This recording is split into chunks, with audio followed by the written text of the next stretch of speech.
নৌকার দুই পাশটা ও খাবারের জন্য আমাকে আটকিয়ে দিছে।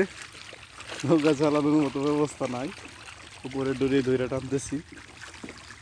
যাক, মনোসেক্স তেলাপিয়া, এটির বয়স প্রায় 2.5 মাস।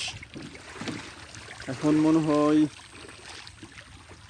12 থেকে 13টা কেজি হবে। আর সব একসাথে গুটি বাইন্দা যায়। এখানে এই প্রজেক্টে 5,000 তেলাপিয়া আছে।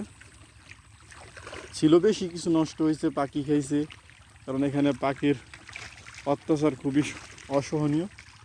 পাখি পরাই আপনার অত্যাচার বেশি করে, যার জন্য এই অবস্থা।